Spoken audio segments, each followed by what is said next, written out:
One more. We have.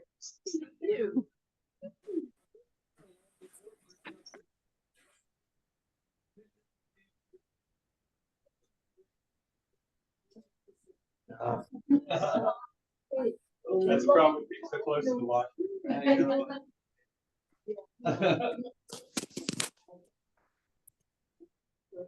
Oh no! Oh,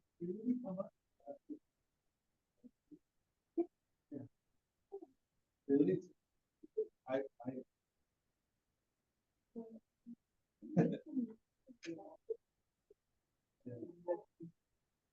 have a lot.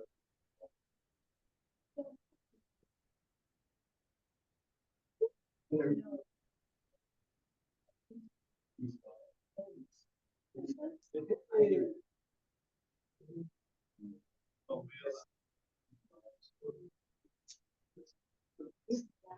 well, for me, I remember.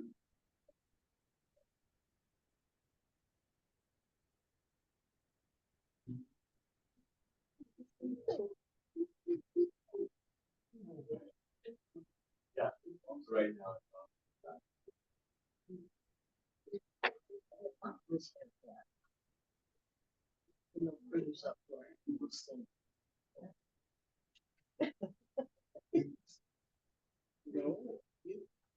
Yes. No.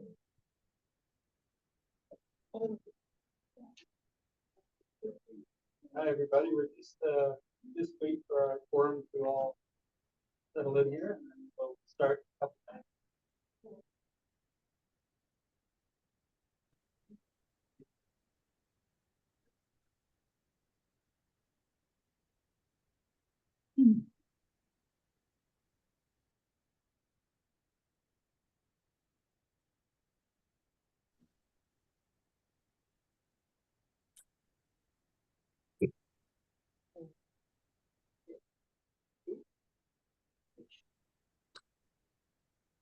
All right, guys. You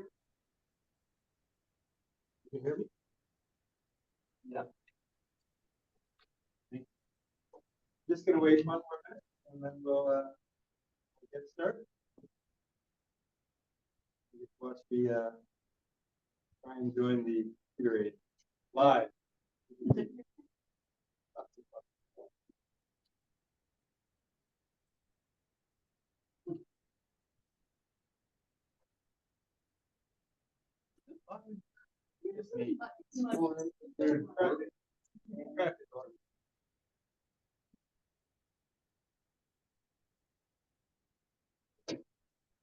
Hello?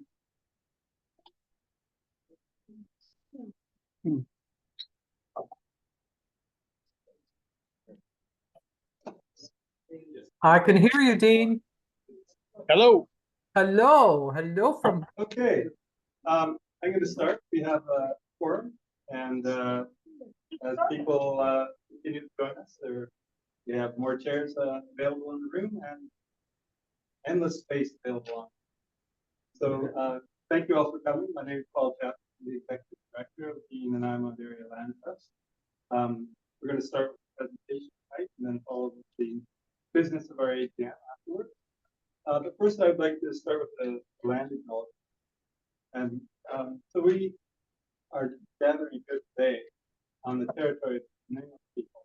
But as you go through our reports, you see that we are operating in the territory of Liaman, Qualicum, Tanawas, the name of Minus, Couch, and Paul. So, you know, what we do, we're territory. And I think it's important to acknowledge longest, most sure. successful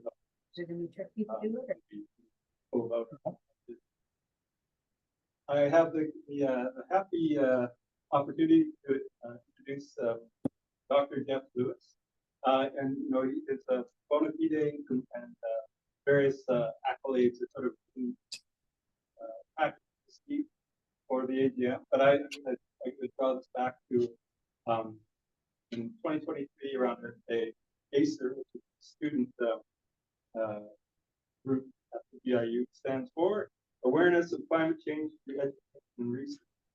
They put on an Earth Day event that a number of presenters. I took part of that with other folks, and Jeff is the staff sponsor for it.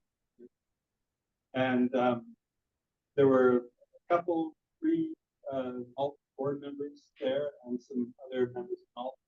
And after Jeff got up to time his presentation, the author said, we have to get into the AGM. And we tried, but his schedule was the Yukon, is that right? Yeah. So went to the Yukon this year. That's very proud. That's a good reason. Yeah. This year we're lucky to Dr. Lewis join us tonight. Knowing what the presentation was like on that birthday event, we're all looking for having complex information conveyed in a really verbal and leaving us not with despair. Great. So that will speaking of that.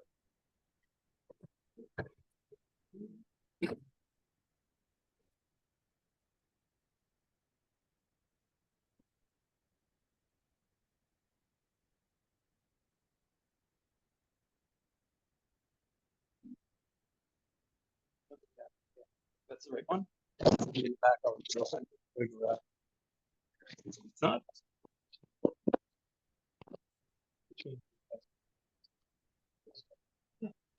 Yeah, the sound keeps clicking out. Right on the computer. If we go out and come back in.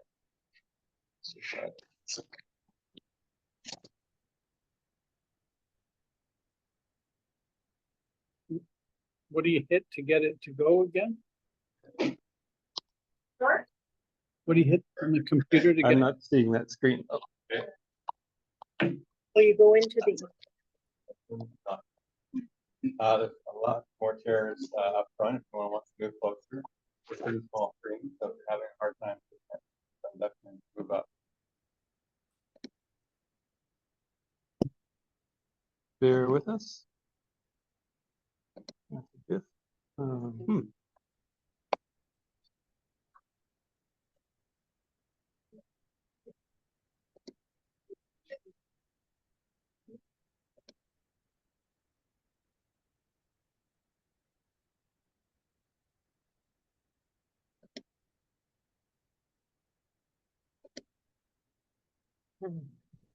There we go.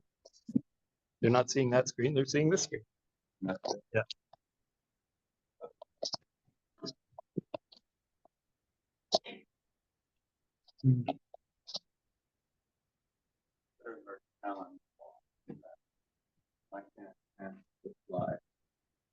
Can you do it just with the arrows? Oh.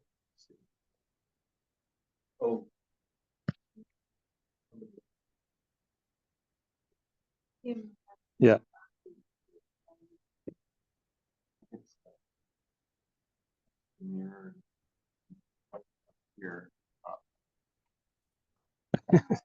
I'm not getting any sound either. It's like what happened. Yeah.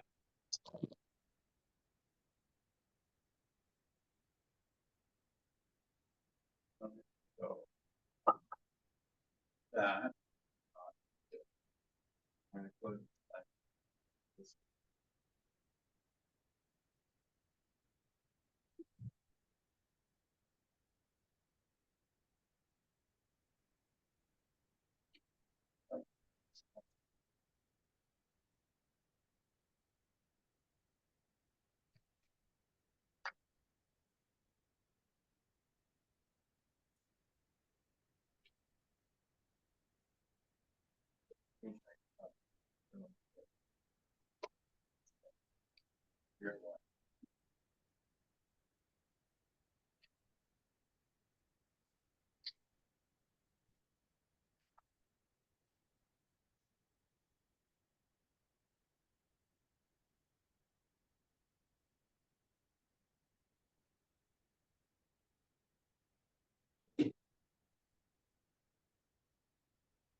Bear with us. Folks.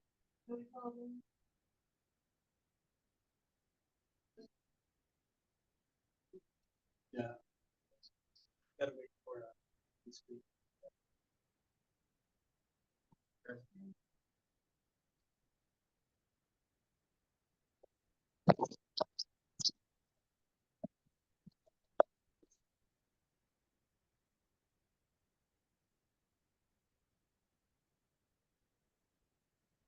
Seeing the inner work.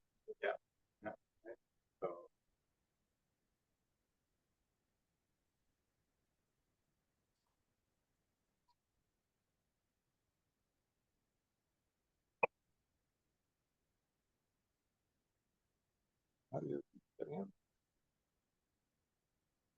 What are they?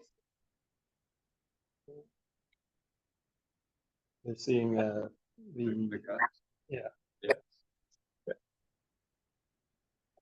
So with the display, can we change it back from present remote to just mirror the screen? I think you have to go back to stop share and share it.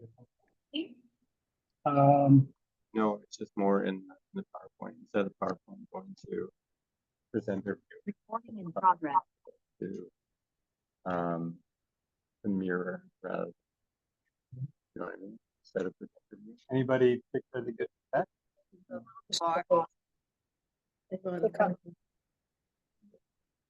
You can see it up there, it's monitor presenter view. Oh, there it is. Presenter. Okay, let's take that off. And then it should just mirror. Hopefully.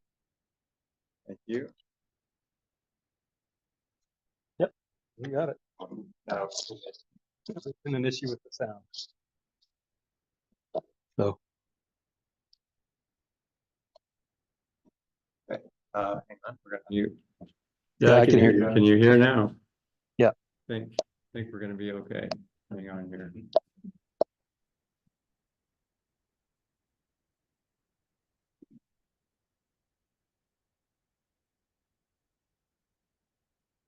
I think that's as good as we're gonna get. Hey, thank you all for your patience. Yes. Wonderful. Thank you, Paul. Again, the screen is very small. I apologize for that. This presentation will basically be about climate change and what the impacts that we're experiencing are. And I know that many of you are already familiar with this.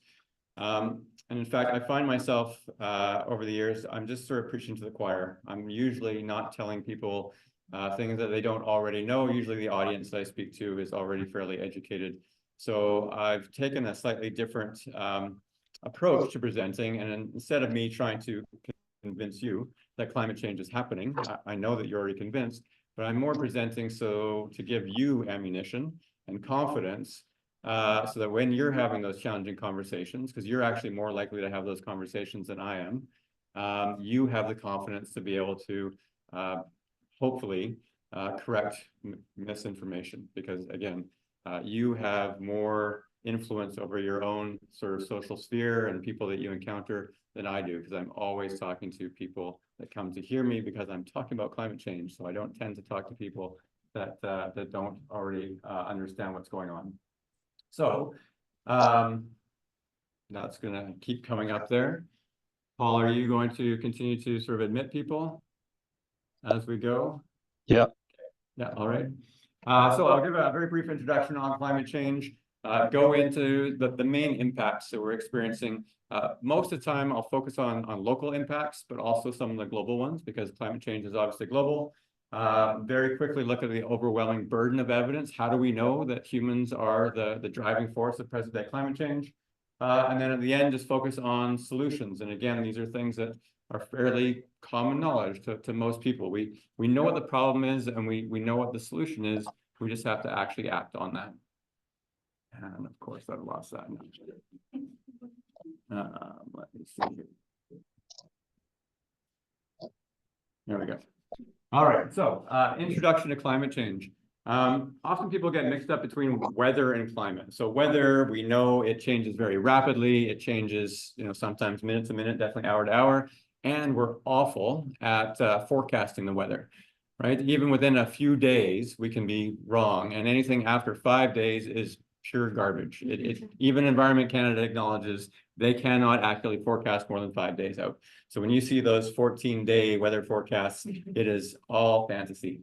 However, climate is not that. Climate is the long-term average of weather. And just like there's no way that we could predict what the weather was going to be like, say, on September 1st, I can guarantee you that July is going to be warmer than December, right? Because that's climate, that's seasonal climate. And because climate's a long-term average, we actually have a very good understanding of how climate changes. And so when we're talking about trying to understand how climate is going to change, we actually have a very good understanding, even though we can't predict the weather. So when we're talking about climate change, we're really talking about the climate change that's happened over the last 50 or 60 years, since the 1960s, 1970s. And as we can see on this graph here, it's been going up and up. And every year isn't warmer than the previous year, but overall, on average, it's continuing to get warmer and warmer. If we look at sort of since the 1970s, this is our last year, our last full year in 2023, and it was substantially warmer than all the other years.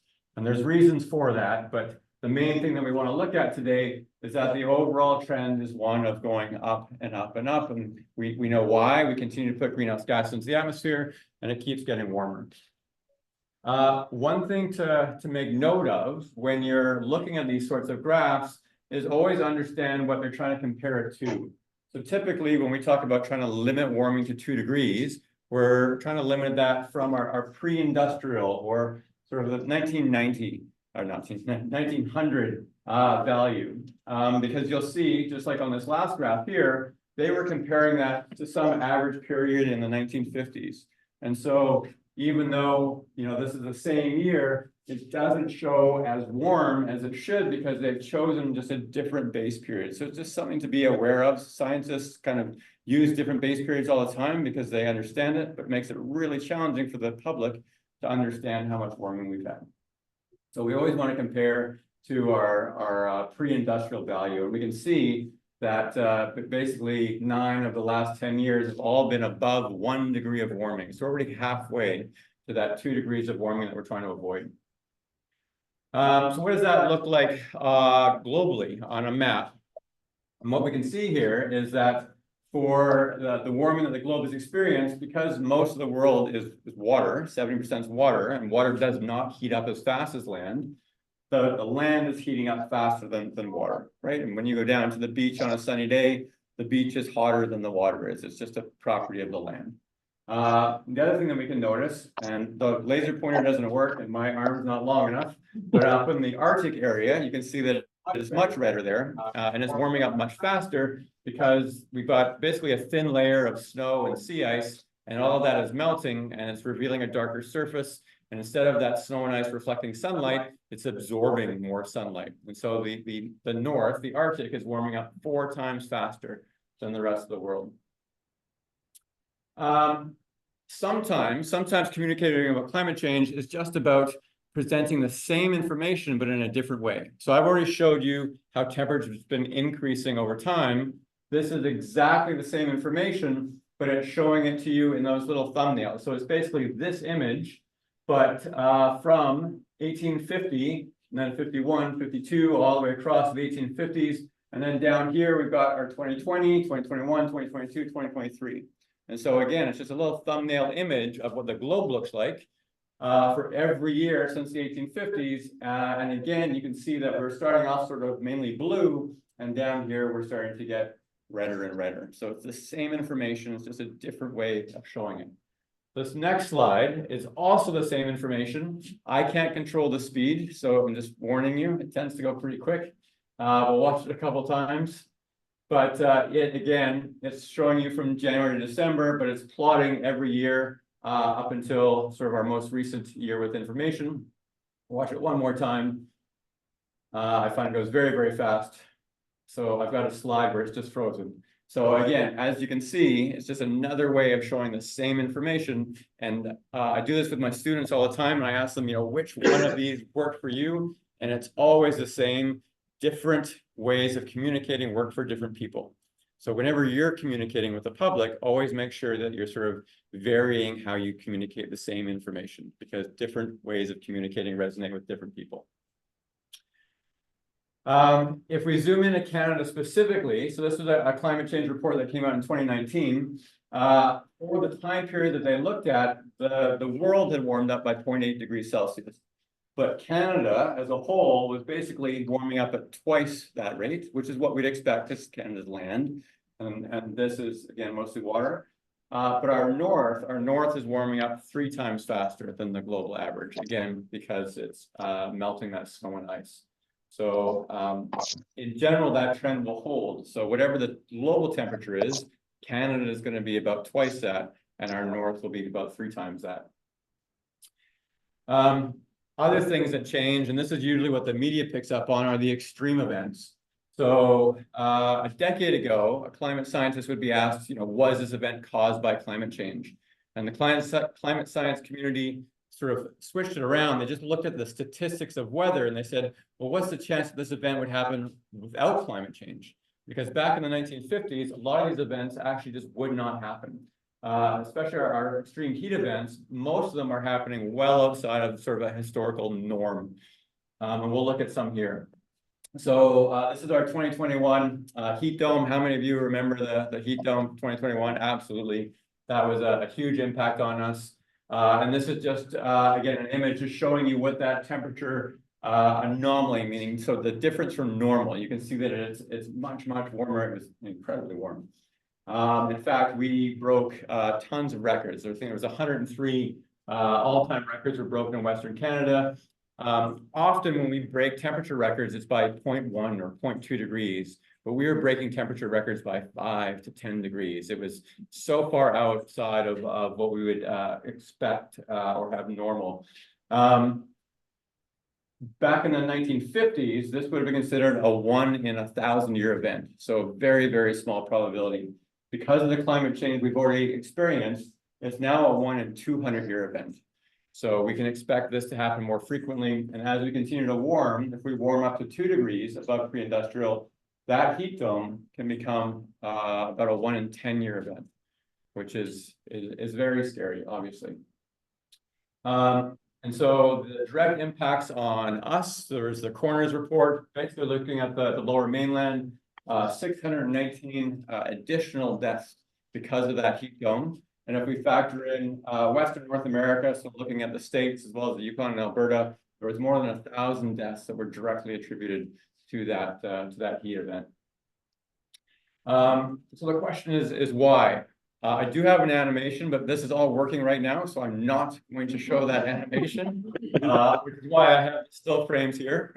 So we're going to just focus on this image first of all. So the Earth has different temperatures, right? We know that the equator is quite hot. That's where people like to go for a winter vacation because it's warm. And the poles are very cold. And so what that creates is what's called a temperature gradient. There's a difference in temperature between the equator and the pole. And what this does is our jet stream, which is this red line over here, that's basically what goes around the world and brings us our weather and our storms at our latitude where we live. And it's kind of like a bunch of kids sitting around a campfire on a really cold night.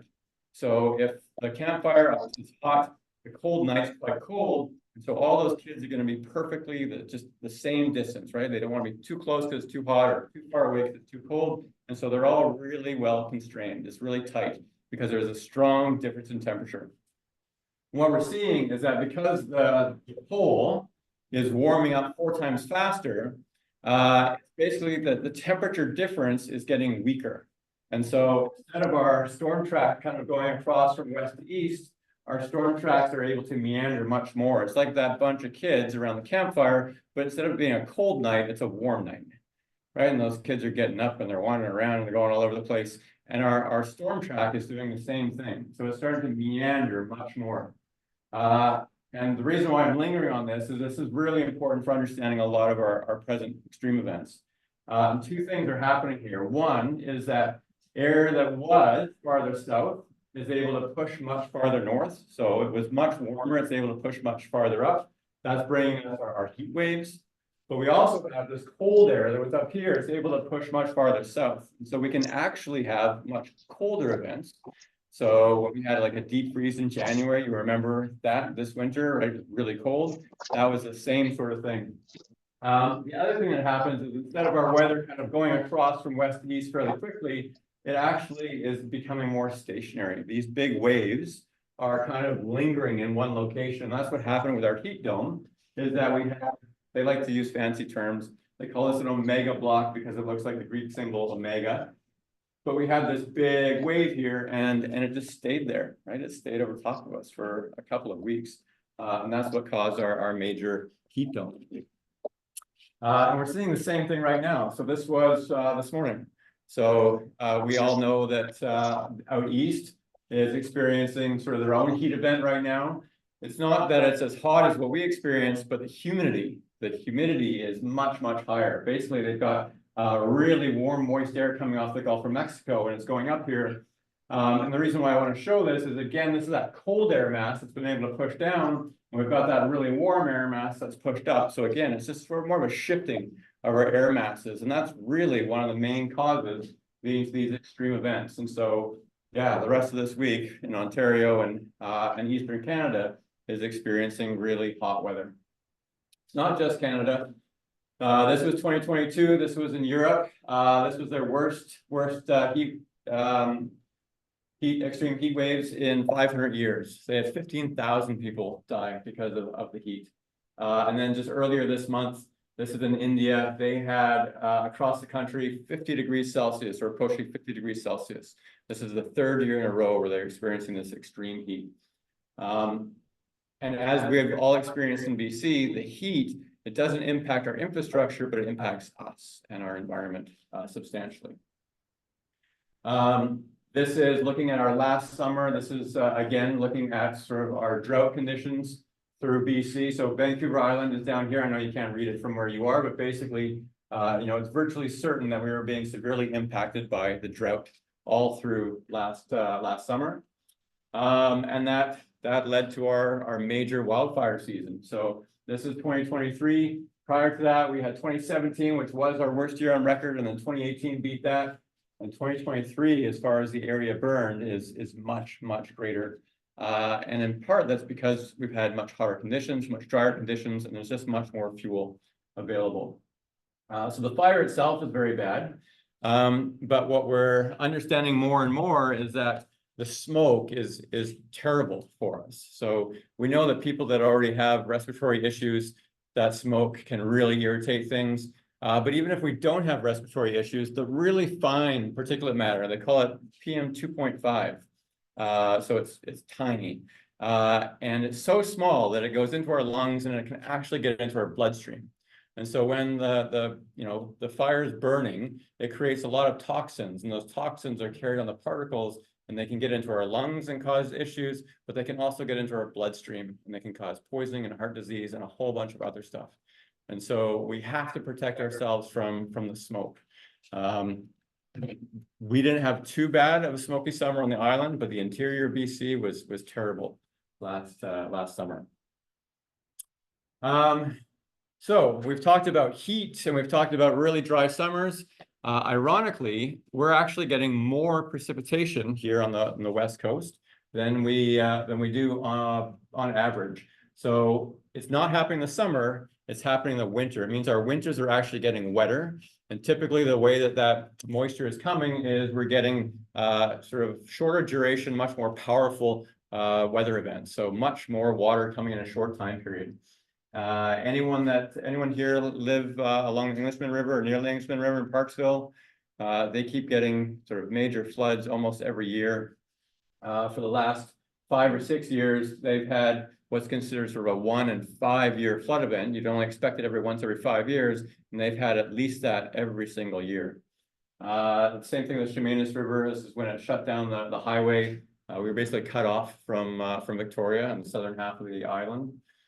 And then this is our 2021 again. So we had Merritt that was flooded out. We had the lower mainland was completely flooded out, and all 5 of the major highway systems into the lower mainland were impacted either by bridges washing out or by landslides cost has roughly been estimated about $9 billion. So there are definite financial costs to climate change.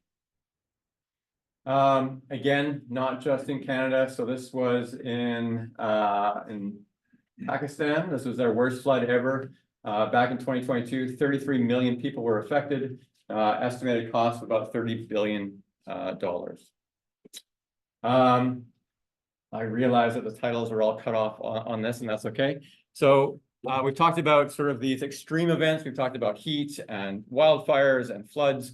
This is one that just continues to sneak up on us. This is sea level rise, right? So as the earth warms, the oceans get warmer, and when water gets warm, it expands and goes up, but we're also melting a lot of our land-based snow and ice. That's going into our oceans and causing it to go up. And we have a lot of areas that are very close to sea level. If we think around here, so obviously there's the Nanaimo estuary, there is Rathtrevor, there is a whole bunch of low-lying flat areas that are much more vulnerable than other places. And the concern is that the rate of sea level rise is increasing. So it's going up at 4.5 centimeters per decade, which doesn't sound like a lot, right? That's not a ton, but you know, it adds up. And especially if we have like a really big tide, a king tide, and we've got a big storm on top of it, we get much more coastal erosion. And then one that doesn't get a lot of talk is the fact that what's been causing climate change and all these events I just talked about is that we're putting more greenhouse gas into the atmosphere. And one of those gases, carbon dioxide, as we're putting more carbon dioxide into the atmosphere, the ocean is also sort of absorbing more of that carbon dioxide. And when carbon dioxide goes into the water, it makes the water more acidic. So our oceans are becoming more acidic, and that impacts the sea life that have shells made of calcium carbonate. And basically it makes them harder. It makes it harder for them to create the shells. And in some cases, it starts to dissolve the shells. So these are the base of the food chain. These are the tiny little plants and animals that are floating in our oceans. Our phytoplankton and zooplankton, as well as our corals. And these are all being impacted by us, again, putting more carbon dioxide into the atmosphere and the oceans getting more acidic. From an economic sense, the UN estimates that we could be losing about $1 trillion a year just due to ocean acidification. And over the next 200 years, if we continue to put carbon dioxide into the atmosphere at the rate we are, the ocean will become more acidic than it's been in the last 300 million years. And the reason for that is just the rate at which we're putting carbon dioxide into the atmosphere. It's just too fast for the natural system to handle it. So those are all the main impacts. Again, I know that you've heard all of those before. That's definitely not the happy part of the presentation. Sometimes though, the conversation turns to, well, how do we know? How do we know that humans are causing it? And we rely on scientists. So the Intergovernmental Panel on Climate Change is made up of scientists from all over the world, and they don't do the research themselves. They basically summarize all the latest peer-reviewed science. In 2007, they were awarded the Nobel Peace Prize for their work on climate change. And they, every 5 to 7 years, they write this massive report, typically thousands of pages long, and the media will pick up on 1 or 2 statements. And so the last report in 2023 was that human activities, principally through emissions of greenhouse gases, have unequivocally caused global warming, and that the scale of recent climate changes are unprecedented over many centuries to thousands of years. And so from a group of scientists, that's about as robust a statement as they can make. There was a paper, it's getting quite old now, back in 2021. There's been many of these, but basically said, case closed, 99.9% of scientists agree that the climate emergency is caused by humans, because they looked at 90,000 studies, research papers on climate change, and they concluded that the degree of scientific certainty about the impact of greenhouse gases is now basically the same as evolution and plate tectonics. So within the scientific community, there is no debate. Climate change is absolutely happening, and that we are absolutely the driving force of present-day climate change. So the main findings from that IPCC report is that humans, as I just mentioned, have caused the majority of present-day climate change. The warming, unfortunately, is largely irreversible. It's going to take a long time for us to be able to cool the world. Most of the heat's going into the oceans, which is actually helping to prevent more extreme events. Current rates of ocean acidification are unprecedented. To stay below 2 degrees of warming, most of our fossil fuels have to stay in the ground. So again, we know what the problem is. The problem is that we're burning fossil fuels, we're putting greenhouse gases into the atmosphere. We have to stop doing that. And what was new from this last report is that the extreme events are actually happening more frequently and with more intensity than we had previously predicted a decade ago. So often scientists are accused of being alarmist. And my experience with scientists is they always have caveats, and we find that they're not actually capturing the extreme events as much as they are. So one thing that I try to do when I'm talking to sort of the general public is not just talk from a science perspective. So I'll always show this is, yeah, not having the title doesn't help. This is the US Department of Defense. So this is about as far from a left-wing scientist as you can get, most likely. And they have been writing reports about climate change ever since about 2011 or so, because they're having to deal with it. They view climate change as an existing threat, and that it's a threat multiplier because it's exacerbating all these other issues that they already have to deal with poverty and hunger and conflict. And directly, climate change impacts about half of the US bases worldwide. That's 1,700 bases, mainly because of extreme events and sea level rise. So again, different groups also accept that climate change is happening and have to deal with it. Another group is our own health community. So here in Canada, there was a call for action on climate change back in 2019. So this came from our doctors, nurses, and other health professionals. And they said that climate change is already harming the physical and mental health of Canadians, and that it is the greatest threat to our health in Canada in the 21st century. And they spun around and said that climate solutions, so avoiding more extreme climate change, is actually one of the greatest health opportunities this century. So again, anyone that has had to deal with climate change and the impacts of it has accepted it long ago. So trying to avoid more extreme climate change.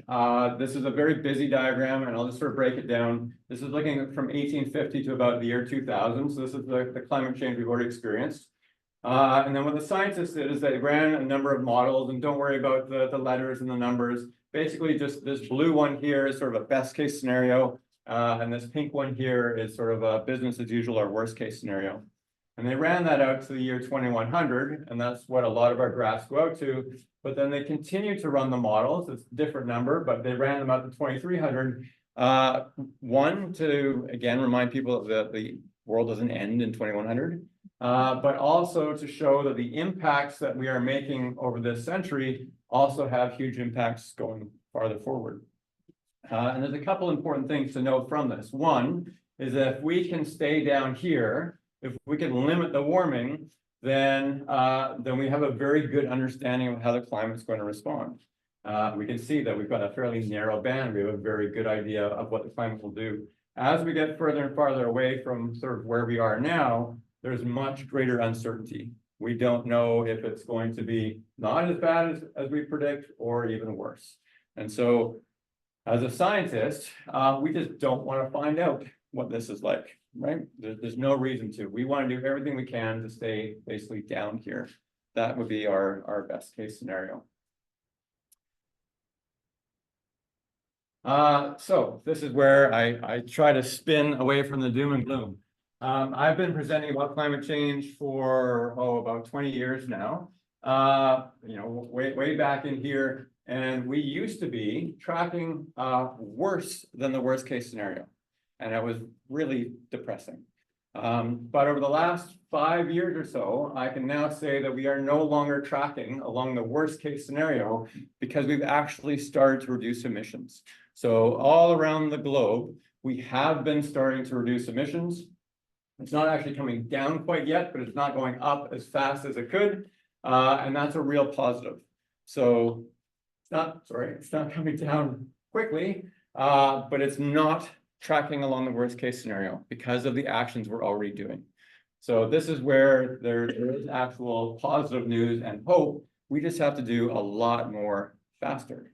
And yeah, ignore all the rest of this, but basically we need to start bending this back down and head down this way. And we've already started to do that, which is wonderful. So this is what that sort of best case scenario looks like for Canada, which is a warming of 2 to 3 degrees. And if we were to go along with that sort of worst case scenario, we end up in the 8, 9, 10 degrees. So we would not recognize Canada the way that it is like this. We don't want to see that. We want to do everything we can to be here. Lots of busy information here. The main thing to note is just what's written here, which basically says if we were to look at all the commitments that have been made globally, we're still going to go over 2 degrees. We're going to be in the realm of sort of 3 to 3.5 degrees of warming, which is way better than 4 or 5. That's where we used to be heading. So again, we're starting to come down, but we need to basically triple our emission targets, not just the targets, but actually do more to reach those targets as well. So again, positive is we're slowly starting to reduce that warming target, but we need to do much more. So how do we do that? One of the ways to do that is to put a price on carbon pollution. This is exploded in the headlines right now. I can answer more about this in the question period. But basically what it is, it's putting a price on just emitting carbon dioxide to the atmosphere. It would be very similar to garbage. So right now, most of you probably have curbside garbage, right? Because we have to pay people to take it away for us, right? There's a cost to producing all that garbage. And the same thing with the carbon is if you put a price on the carbon, it makes it more expensive to do activities that produce a lot of carbon pollution, which makes alternatives look even better. So this isn't coming, I'm a climate scientist, I'm not an economist, but this is coming from the economist that won the Nobel Peace Prize. And they say it is, again, the most efficient market-based solution for addressing climate change. Looking at BC specifically as an example, so we implemented the carbon tax back in 2008. I'm sure some of you remember that. That's when we had Gordon Campbell, our was it least popular premier? I think he had an 8% approval rating when he left. But one of the best things that he did was he implemented the carbon tax. And it was basically a tax shift. So we lowered our corporate taxes and income tax rates down. And to offset that loss of revenue, so the government would basically be losing money because they lowered our income taxes and corporate taxes, they basically put a price on carbon pollution to offset that. So initially that was revenue neutral. The government didn't actually make money from the carbon tax. And studies have shown, so this is sort of the first 5 years, that fuel use went down by 19%. Our greenhouse gas emissions went down by 9% per person. Compared to the rest of Canada, emissions went up by 3%, and BC's GDP actually outpaced the rest of Canada's. There was another study that looked at 2008 to 2019 and saw that our emissions dropped by 12% per person. So BC is being used as an example of basically how to implement the carbon tax well, and the fact that it's effective and it's not a job killer, which is again the message that you will often hear in the media. And BC is a great example of the fact that the carbon tax works. Other things that we can do. So energy conservation. About 50% of our future energy demand has to come from conservation. We just have to use less. And we're doing that in a number of different ways with efficiencies in technology, but basically just being less wasteful with energy. And there's all sorts of different things that we can do. Changing behavior. So things that we can do as individuals. We don't always have control over those sort of big picture societal changes, but we do over our own life. And so buying local, taking public transit instead of driving single occupancy fossil fuel vehicles, riding bikes or other, reusing, shopping at used clothing stores or donating to those stores so that others can do that. Our food choices also make a difference. So this is a graph looking at the carbon dioxide produced from different protein sources. The lowest emissions are for basically non-meat source. And if we look at the worst up here, we've got beef. So the highest impact is very high. Even the lowest impact is still above all of these other sources for protein. So that's just looking at carbon dioxide. Other choices, the amount of feed that goes in to producing 1 kilogram of protein from beef, and the amount of water and other resources. So not arguing that we should all be vegetarians, but just even reducing meat consumption, even a little bit, is very helpful. And that's, I think, a really important message, is that often climate change solutions are framed as all or nothing, that unless you're doing everything, it's not good enough. And that will never be helpful, right? We want to meet everyone where they are, and any little thing you can do helps to avoid more extreme climate change. So even just having 1 meal a week where you don't use meat, or if you're already doing that too, just trying to take those little steps makes a big difference. Other ways, get involved, as all of you are. Again, you're part of NALT. Making sure that you're educated when you go out and vote. Again, bad politicians are elected by good people who don't vote, or vote because they're upset with the person who's currently in power. Don't let the striving for perfection be the enemy of good. And we do this all the time. We get a party in power that is doing something, but they're not doing enough, and so we get mad at them. But sometimes the alternative is much worse, and so we have to be very careful of that. So to sum things up here, we're already experiencing climate change, locally and globally. We know what the solution is. We have to stop burning fossil fuels, stop putting greenhouse gases into the atmosphere. And ultimately, we need to support appropriate actions and policies to avoid putting more greenhouse gas into the atmosphere. Any steps that we do is going to help avoid more extreme climate change.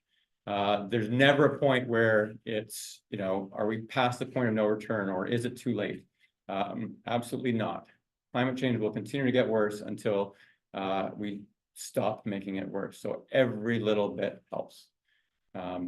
That is the presentation. So thank you very much.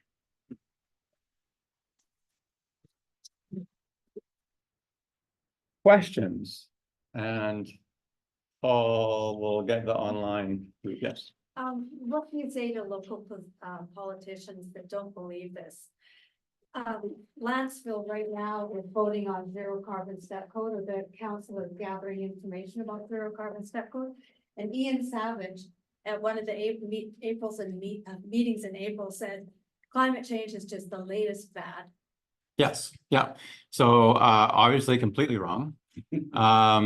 There is no scientific support for anything other than the fact that climate change is happening and that humans are the main cause.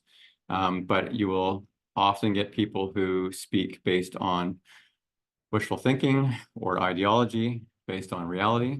And that is a real challenge right now. And the challenge isn't just around climate change, but all sorts of things. There's a lot of misinformation out there. There's a lot of self-contained echo chambers where people surround themselves with other people that agree with them, and they just keep regurgitating the same information. And we also have to be careful not to fall into that same trap. But it's challenging talking to people like that. The best approach is to try to identify what their needs are, try to find some agreement. Most people agree that they want a better life for their kids, that they want their kids to have the same opportunities that they did if they don't have kids. You can usually agree that you want to be able to live and work in an environment that is, clean and healthy, and working from an area of common ground can be very important. Also, actually just listening to the why is climate change the most recent fad? Like, what is it about the climate change that is driving that particular individual? Because often it's not people disagreeing with the science or anything else. It's that the actions that we need to take are counter to what that person wants or feels it's a threat to their lifestyle. Yeah. And so hearing that and being able to address that's really important. Yeah. Other questions? Yes. Is carbon capture a realistic alternative, or just something raised by the oil and gas companies' screen? So there's two types of carbon capture. There is capturing the carbon basically as it's coming out of a smokestack or a tailpipe, which is better for the environment, but it also allows for that action to continue under sort of the guise of being more environmentally friendly. And then there's direct air capture, which is, trying to capture it from the atmosphere itself. So in order to, really stay below 2 degrees of warming by 2100, we are going to need direct air capture technology. We are going to have to be able to start taking carbon dioxide directly from the atmosphere at some point. And that is actually in most of those projections, that technology is required for that. Here in Canada, the carbon capture and sequestration is mainly driven by the oil and gas industry as a way to seem environmentally friendly, but to continue to extract oil and gas.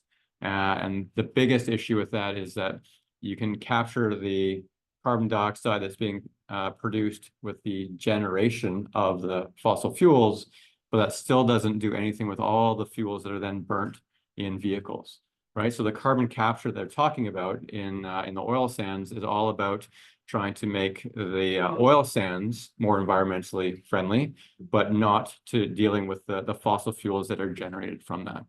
And the fact is that at the stage that we're at, we just have to transition away from fossil fuels as quickly as possible. And I see that, especially with our public funds, the federal government and other, any sort of investment in that type of carbon capture is investment that we're not pushing into truly renewable energy sources like wind and solar and others. I see it as a misuse of public funds, personally. I wondered about the young people at the university and how do they, there must, how do they present with their concerns? Because it must, I've had my good kick at the cat, but these young folk, they're going to face a lot of. Yeah, there's a lot of apathy. There's a lot of just, it doesn't matter, why care? It's too late kind of attitude. But the best response to any of that is to actually start doing something about it. Empower yourselves, because there are things that we can do as individuals, and there's definitely things that we can do to pressure our politicians and elect politicians to make even more policies that are beneficial for the environment. I mean, none of our politicians would be doing any of this except for the pressure that they're receiving. And so not only do we need to elect politicians that will do that, but they also, once they're in office, need to know that they'll be supported and that they'll be reelected if they continue to implement these policies.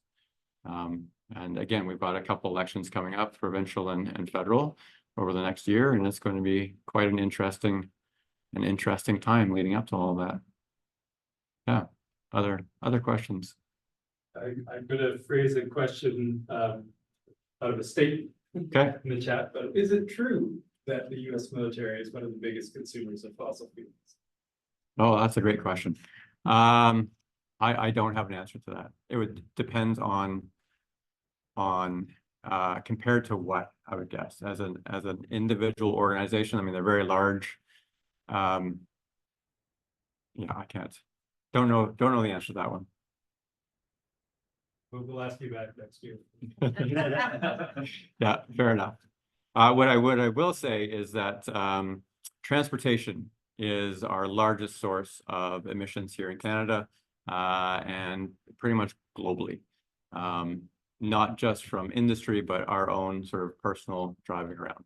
And if we can electrify the transportation system, if we can not only that, but have our electricity produced through renewable energy, it can make a big dent in cutting down our emissions. Yeah. Other questions, or starting to approach your meeting time? Yes. Can I do 2 more? Yeah, so one of the things that I don't hear discussed as much as I think it should be, and maybe it's because it's impossible to predict, but it is like, as we're moving up the curve, is the risk of hitting some tipping point beyond which we can slow things down. So, is there research? Yeah, there's a lot of research into tipping points, and there are some major tipping points.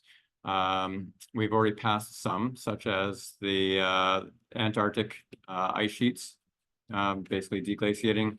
Another major tipping point is Greenland. So at some point, Greenland will start to melt, and that melt will accelerate further melt. And the fact with many of these tipping points is that we won't know when we pass them. We won't know for sometimes decades. Drying out of the Amazon, the Arctic being ice-free during the summer would be another tipping point. And yes, what we do know is that the warmer it gets, the more likely we are to pass these tipping points. And we just have to do everything we can to avoid warming as much as possible. But you're right, there are actual tipping points that once we go past it, Greenland's a great example. It's very visual, right? If Greenland were to fully deglaciate, even if we cooled the Earth again, it's not going to grow another ice sheet. Not that, so Greenland deglaciating would be on the order of hundreds of thousands of years, not something that we're talking about in the short term, but we don't know when we'll have passed that point of no return for those tipping points. Yeah. What past the limit? Oh, that's it. On one of your slides said these. Yeah, there's a question up front. Okay.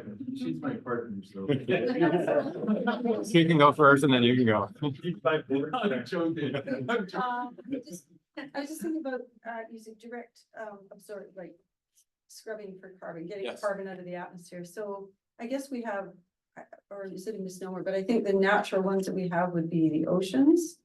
So trees, And trees. yeah, plants. Plants, exactly. And I guess maybe it's more comment. One of the things I wonder about with all these forest fires is it's sort of it's that acceleration process. Yeah. So we're losing that carbon sink. Yeah, so in Canada, this past summer, we were a major source of carbon to the atmosphere. And a source, and, yes. and not a sink. Yeah, that's right, Yeah. that's right. I have a thing about trees, so I always, even at a local level, I want to encourage. Trees are government trees to are keep great. the trees, because we need them, but I don't Yeah. know whether it just makes it nice and shady or whether. So it does a number of Fields, things. So you're right. waterways. It helps to reduce those extreme events. Yeah. Not only do they produce shade, but where they really have an impact is in the hydrological system. So because they are very effective at storing water and releasing moisture into the atmosphere, they can really help to keep a local area quite cool because of that. Yeah. I don't want to use the fancy words, because of the moisture released by the trees. Yeah. Yeah, and all plants. And so, yeah, trees, green space is beneficial in many different ways, not only from a carbon capture perspective, but just in trying to make extreme events less bad. Yeah. Okay. But the ocean, so the ocean isn't really a sink. It is a sink right now, yes. But you're right, it's. But we don't actually want the ocean to become more of a sink because that increases ocean acidification. Yes. So those ideas of iron fertilization and geoengineering type stuff, it may sound good for solving one problem, but it makes another one worse. Right, yeah. Yeah. Okay. Thank you very much. You're welcome. I know Ross has a question, but he'll have to accost you and you head out the door. But before you go, we'd like to thank you by branding you. So we have a ball cap here and a water bottle. And then also our latest edition is the Pollinator ID Guide. Wonderful. It's not available here tonight for sale, but it is available online for sale if anyone's interested. And it all gets wrapped up nicely in the NALT branded bag.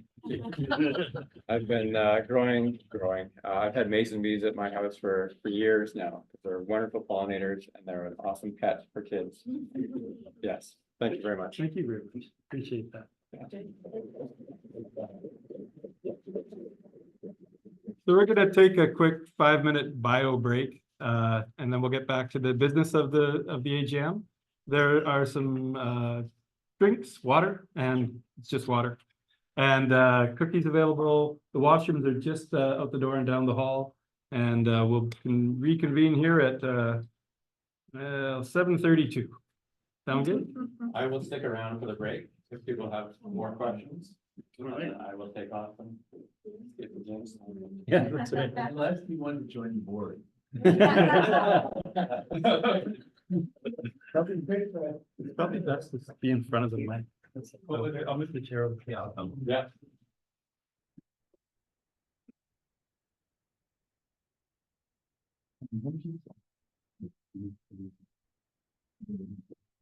You'll sound like you're much better when in front of this mic.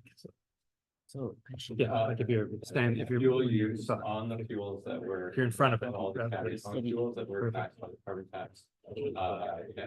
And looking at it, on a per. Because, so it's hard because our populations continue to increase, but it was just. So about 7% of our people are. Aviation fuels, it's a couple others. Yeah, oh yeah, it was very. Davidson. Yeah.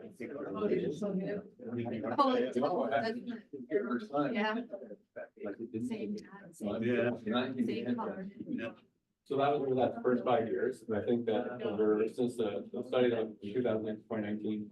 It wasn't as significant as 19%, but it was still. Yeah.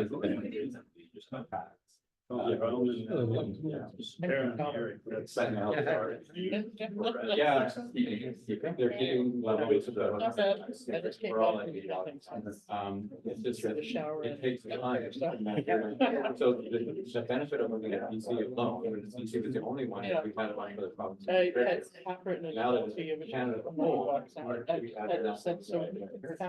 Unless we. Like, unless we push our tax out higher. Local Government Management Association conference. No, for BC, yeah, no. You know, because, and so the reason why BC capped it at $30 was that they didn't want to get. Which is fair, like if one province is, then they go one more, it would for. 10.2, whatever, they do some other big crap. And again, so for every. That would be great. $5. Yeah, we just. It's last month. But even now at $80.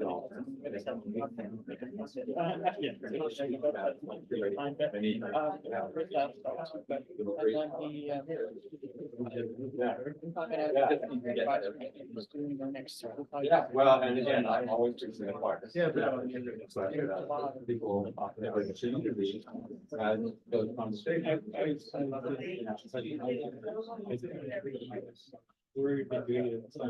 Yeah, thanks a lot. Yeah. Okay, sure.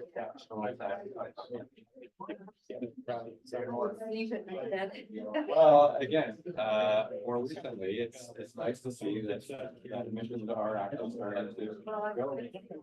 Yeah. So after COVID, we did saw this, I mean, and then it bounced right back. Yeah. But globally, so the EU and obviously because of the United, but other nations as well, have been. But it's at the, Their emissions have dropped Yeah. because we've been phasing out coal. then we could do one. And then the news, what, just today was that Alberta is close to that coal fired power plant. So again, it's more, so there's a lot of low hanging fruit, coal fired power plant, you know, a lot of them. And as we transition away from that. That keep doing more. So. Yes, you could do both. Yeah. But yeah, whatever works. I'm not gonna. Still worried. Okay. Let's see. Yeah. Log it. I don't know. Yeah.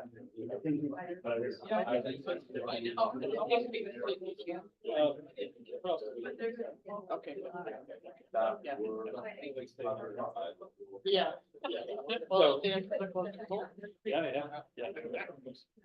Well, yeah. So did we get Dean at Sid Barney Williams' name? I think that's the. Yeah.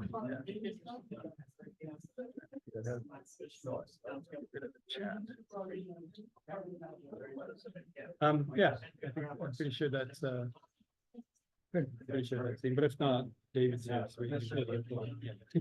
Yeah, did a bit of a. Modern world we live in. Paul, you got the PDF there. Yeah. If anyone wants a copy of the presentation, feel free to share it. Right on, Yeah. right on, that's great. I appreciate it. I was listening to it, so I was like, got a 2-second time. How did it? The sound was pretty good. Occasionally it sort of muffled a bit, but it was pretty good. But it was like, I was having an out of body experience. Yeah, but it sounded good. It sounded good. Much better than last year, so we're. And if anyone wants, like, I'm happy to give people the PowerPoint, if they want to give their own presentations to other groups or whatever.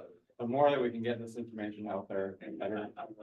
This information is not mine, it's just stuff I pulled from everywhere else, right? So. Oh, right on, that's great. Yeah, so, yeah, that's what it is, right? Yeah, well, Paul's got my email and, feel free to Yeah. email me and I'm sure. All right. Thanks, Jeff. Yeah, good luck with getting overtime for the game. So one more minute and then we'll get back to it. I have actually built my own. What's that? If you get Eric Pro next week, yeah. Sorry, I had to remind you every year. Yeah. Oh, that's all right. Of course you can. Oh, yeah, remember you? Uh, You'd have nobody coming. Eventually, yeah.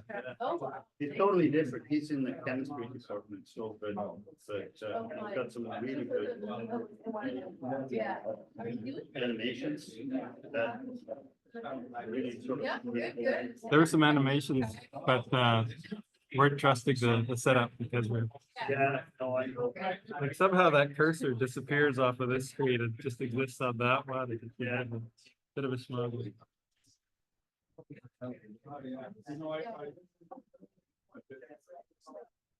Okay, if we can find our seats again, we'll get started, please. Yeah.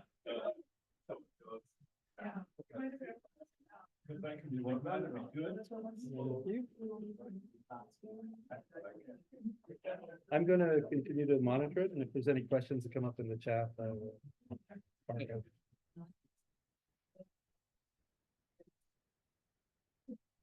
So, good evening, everybody, again, and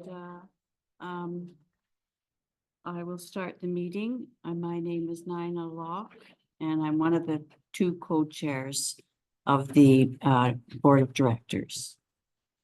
So, has everyone had a chance to read over the agenda? Are there any corrections, additions?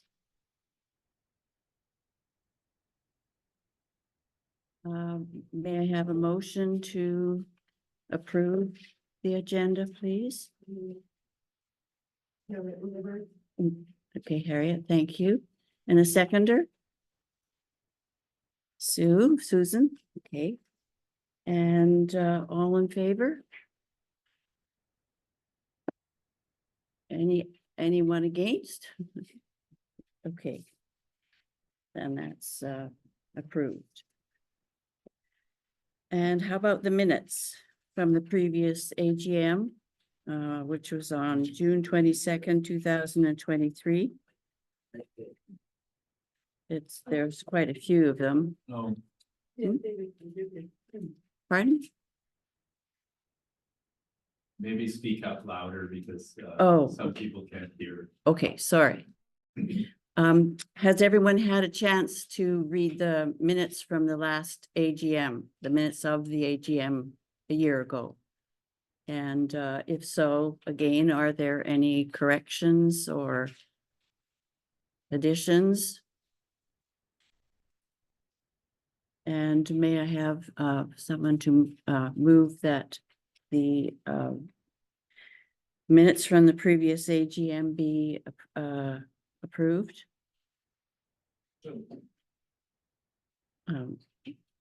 David, yes, and a seconder, please. Thanks, Foster. And all in favor? And those against? And that is carried too. So, our next item is presentation of the year 2023 financial statement from Foster Wilson. With the leave of the chair, I'll put the next two items together, the presentation of financial statement and my treasurer's report. The treasurer's report you have in the materials for the annual general meeting, about 8 pages in.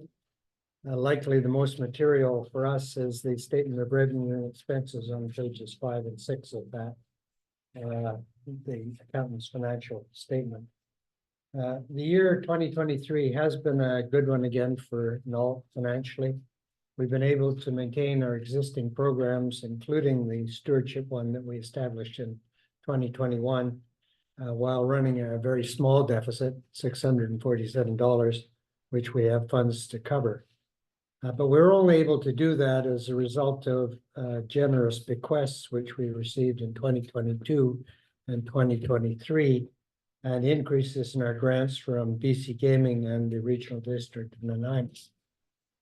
So there are some warning signs. Unless we receive similar gifts or an increase in the amount of our grants, we're going to have to look seriously at the level at which we're able to deliver programs in 2025. In 2023, though, both the revenues and the expenditures, as shown on the financial statement, are down about $60,000 from the previous year. That's largely as a result of funds which flow through our accounts. For example, the work done on Departure Creek, we get money in and pay it out rather than our own operations. So it's not particularly a cause for concern. And there was one other thing. We tend to get our funds coming in at the beginning of the year, so we'll have a lot of cash at the beginning of the year, and then we reduce it as the year goes on. So we thought we would be smart and take some of that money out and put it and earn some income in it. So we took $30,000 out and then put the $30,000 later on, and it just caused a real mess for the books. It just really, really affected the way the things look in terms of the comparisons. But in 2023, on the revenue side, our general donations and our pre-authorized contributions were again up slightly. That's continuing the trend. As noted, we also had funds remaining from bequests, which we were able to draw on. And our major funders, the City of Nanaimo and the Regional District of Nanaimo, continue to provide our core funding. And the Regional District also provides funding for the School Water Stewardship Program. The contribution from BC Gaming increased again last year, but not by much, and certainly not the amount that we hoped for. So again, we'll be asking for a significant increase this year. Who knows what will happen on that. Our expenditures are in line with the previous year with some increases for inflation. Generally, they're well controlled, and I think we have Paul to thank for that. We have a number of funds held in what are referred to as allocated accounts. Some are funds not required in 2023, such as the BC Gaming Grant, which will be brought into income as needed in 2024. And others are funds allocated for particular purpose, such as the Mount Benson Acquisition Fund, in which we have $140,000 odd, the Nanaimo River Acquisition Account of about $48,000. And we have about $144,000 in our endowment account and $27,000 roughly in our covenant management account. So those funds are held in a mix of cash assets such as GICs and equities. And we did have a loss in the value of the shares in 2021, but we've seen a continued increase in their value since then, in large part due to the significant dividends which they pay and which are reinvested. We consult with our investment manager, Andre Sullivan, Integral Investments, regularly, and we benefited from his advice. Near the end of the year, a bit of good news as compared to the potential bad news, we're told we would be receiving a bequest of over $200,000 from the estate of Cliff Jackman, which has now been received. It's to be expended within 10 years for the sole purpose of acquisition of ecologically sensitive lands.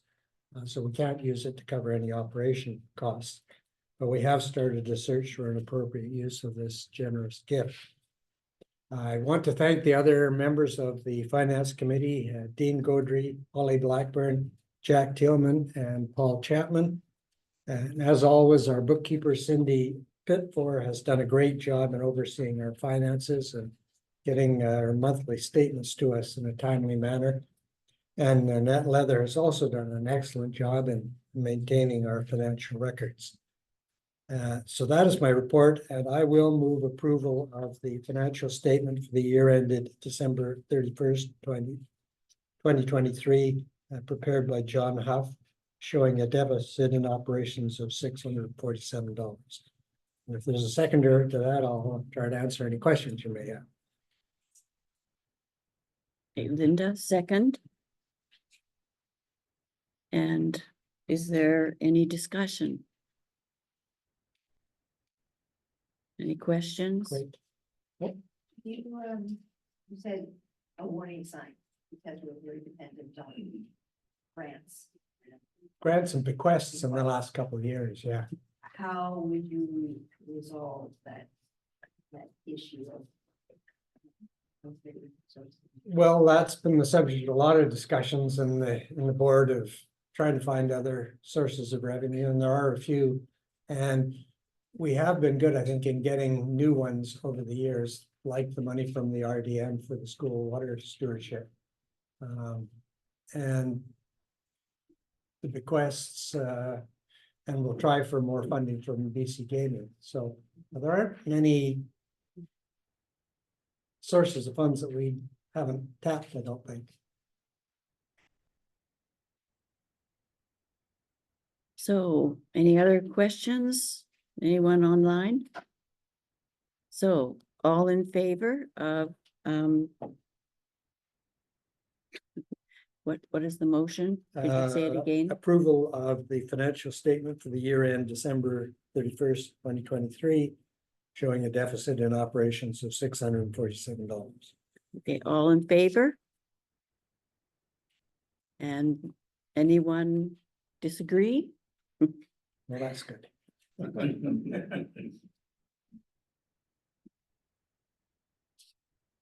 So now we move on to the presentations of board and staff annual reports.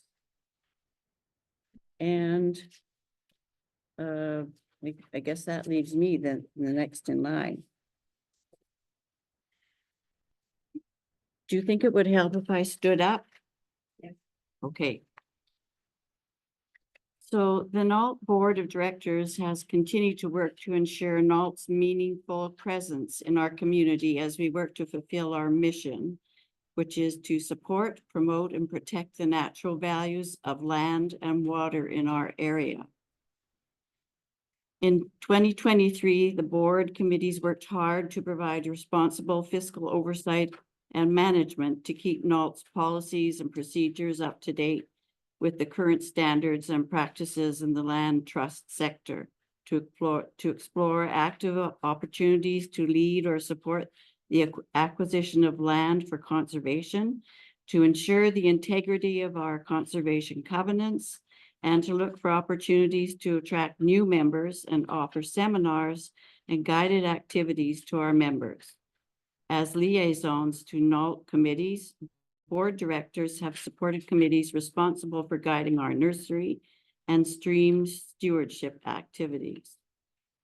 So the board has also communicated to various levels of government about the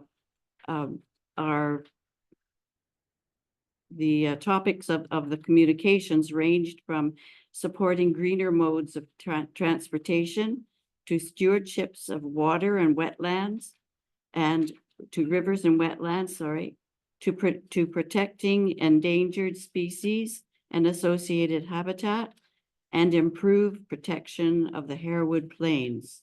That last is certainly a concern for us, for everyone.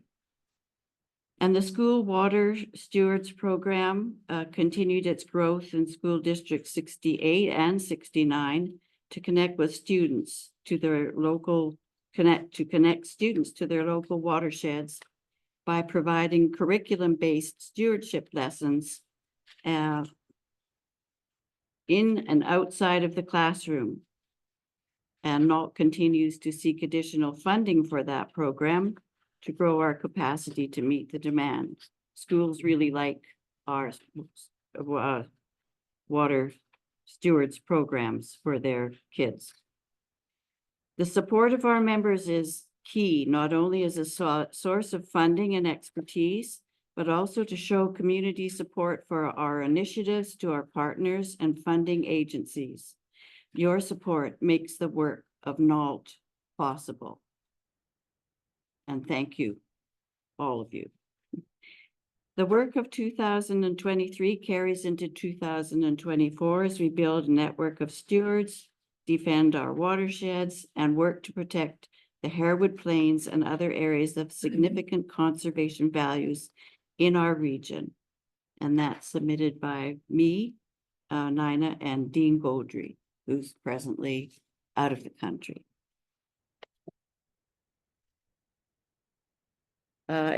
Paul, Executive Director's report. Thanks, Nina.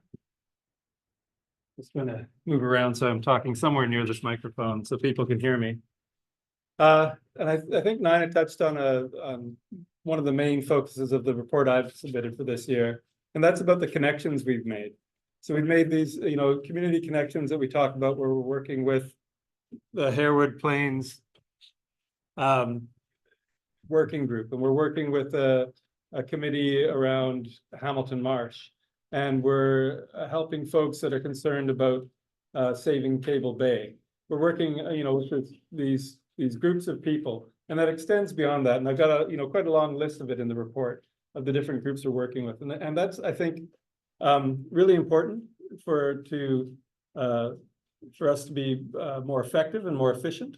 We're a pretty small staff, we're a pretty small organization, but we can lend our capacity and borrow capacity, and through that elevate all of our actions together. And that's a key part to moving forward in any sort of conservation activities in our region. And like I said at the beginning, our region is big, right? We're not just Nanaimo, we're not just the regional district of Nanaimo.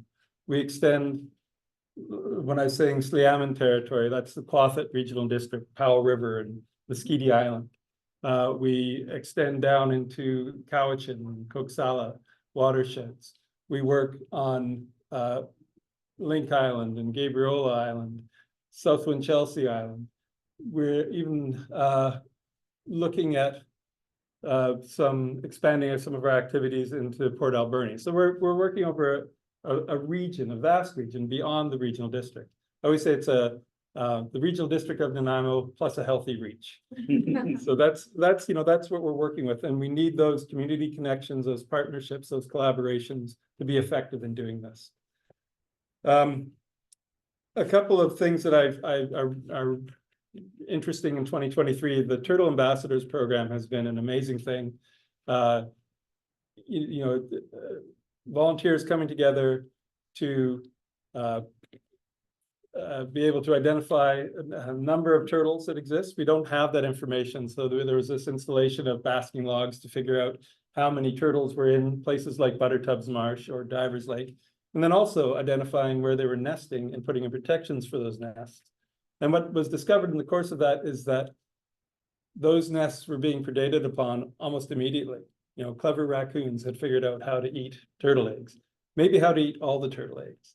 And so we don't know if there was any successful nesting prior to last year, but because of protections that our volunteers and our staff were able to put in place, we know that there were some successful nestings resulting from last year's nesting. So that's a great program, right? And when we report back to you from 2024, you'll see that the community support for that program has grown. We talked about the school water stewards. Really, it's a fabulous program. There's a quote in the stewardship manager's report, actually in the school water stewards report, where one of the kids, and this is a real quote, we're not just making this up, one of the kids said, "This is better than recess." They love it. The kids love it, the teachers love it, and they take those lessons out into the community. So when you go to Northfield Marsh Park, which is right beside Sayuent School, the kiosk for that park now has children's art in it, of the lessons they've learned and what to watch for and what to watch out for as you're recreating in the Northfield Marsh Park. So they've taken the stewardship of that park to heart. And they did a cleanup of garden waste in there. that, been dumped by the neighbors. And they made a series of individual art door hangers and went around to the neighborhood and put them on the door saying, we've cleaned this up. Thank you, here's how to deal with your yard waste. And so the kids have taken on real stewardship of this place. And the community, that school catchment area has responded to it. So we're not seeing that, new dumping of yard waste into the marsh area. So this is something that really is grounded in community and is working and is fabulous, but it's hard to fund. And we're struggling with that. Our staff was really pressed hard to keep that going through the end of this school year. And, we'll work on it for the fall, but we're really gonna have to try and identify a place to find, I'm gonna say $40,000 to keep that program staffed at an appropriate level, keep it going. So it's, there are challenges for sure. We have incredible staff. Nanette is here today. She was greeting you all as you came in. We have super contract staff. Emily Barnwell handles our conservation covenants. Linda Broymans, who isn't here. Susan Fisher with the nursery. I'll name everyone just to make sure I don't miss anyone. So I've mentioned Linda, Nanette, Emily, and Susan. Cindy Pitfor, who does our bookkeeping. Emily Warren, who was our school water steward to the end of the 2023 school year. And Joe Clark, who helps with our stewardship activities. Mandy Jensen, who helps with the Turtle Ambassador program. And Jen Wilson, who comes in after our weeks of, muddy activity or stinky bottle drive activities, cleans the place up for us and keeps it all kind of livable. So we're not just so we're always keeping up with things. We also have, I'm really thankful to the board and all the committees that are involved with the board and all the folks involved in those committees, like Harriet, that help us stay on track with what we're doing and help us as we expand into new areas too. So thank you all for that. That is that report.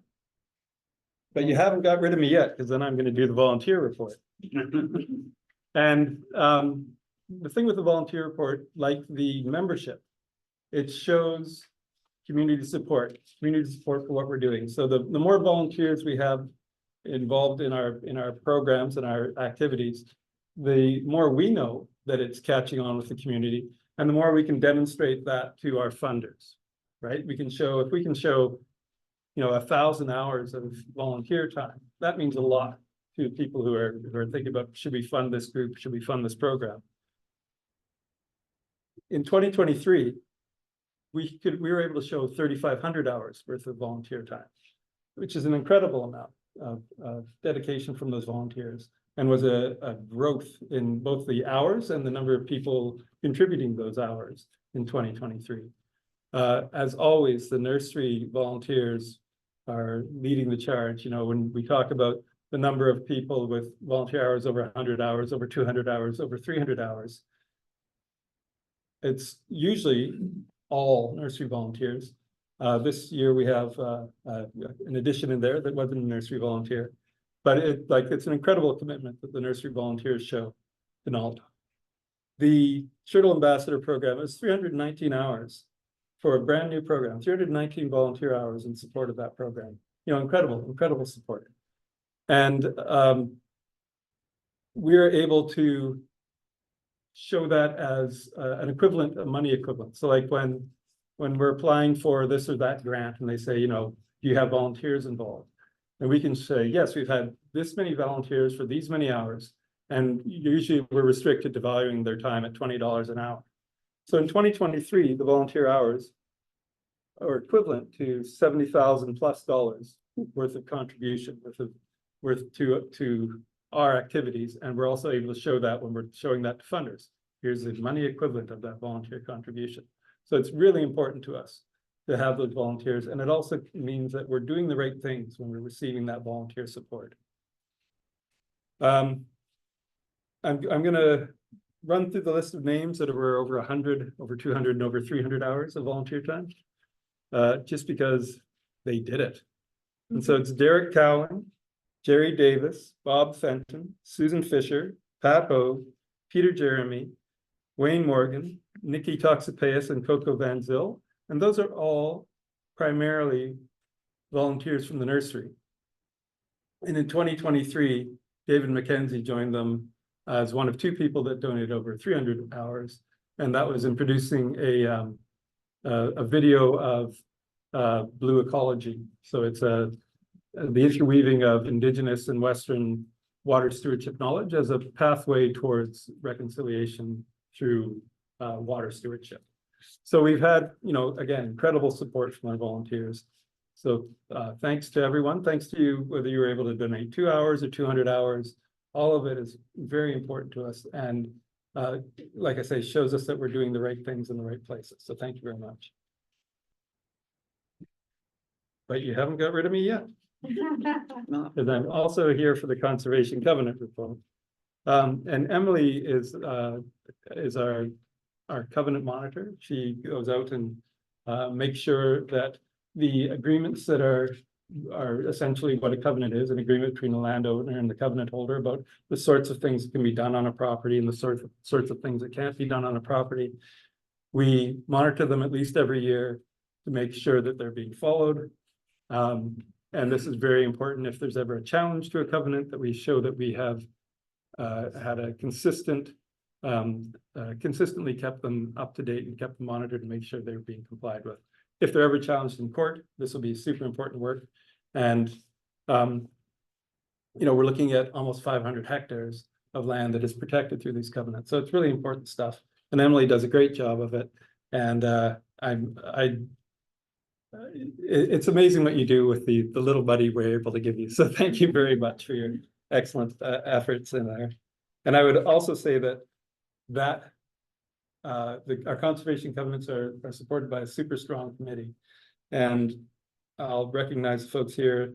Harriet's here tonight, and she's, well, thank you very much for all your super contributions there. Fraser Wilson, Dean Gaudry, Linda Broymans, and we have been joined, I think in 2024, but Emily says, I think it was 2023. So I'll mention her tonight too. Maggie Estock has also joined us in that. And I talk about the partners that we have. When we hold a covenant, we don't hold it alone. We hold it in collaboration with another organization. So if something happens to NALT, there's someone there to pick up that covenant.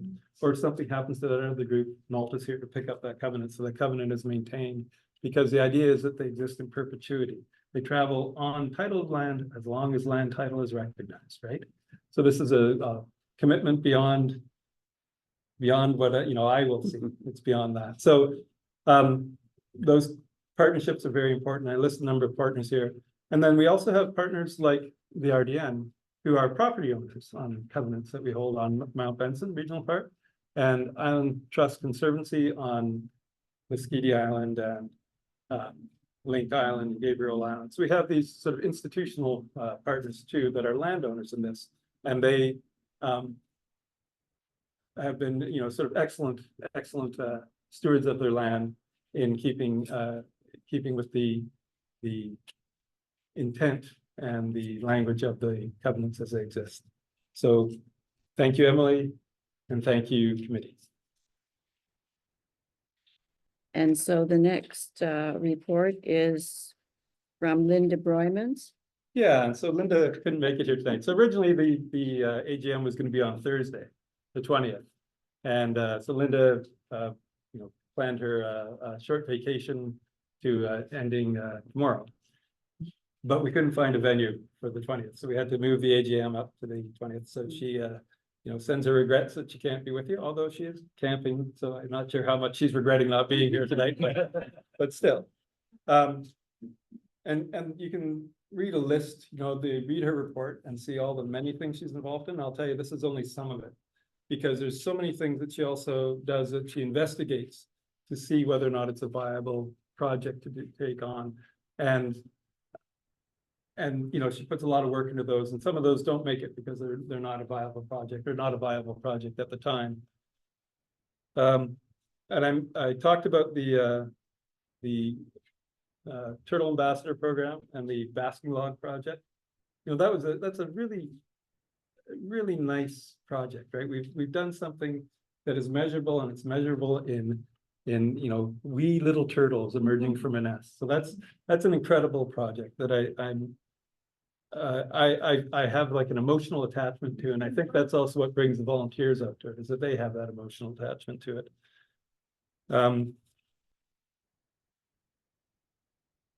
You know, the number of things that are going on there, the Pollinator Paradise Project, where we're trying to help people understand that habitat isn't something that happens over there. Habitat can happen where you live, and then provide them information about how they can contribute to that habitat, so that we aren't, you know, sort of saving little disconnected islands of places that are slowly dwindling from edge effects, but instead we're bringing those places together and connecting them through corridors of habitat that can exist in our yards as well as in our parks.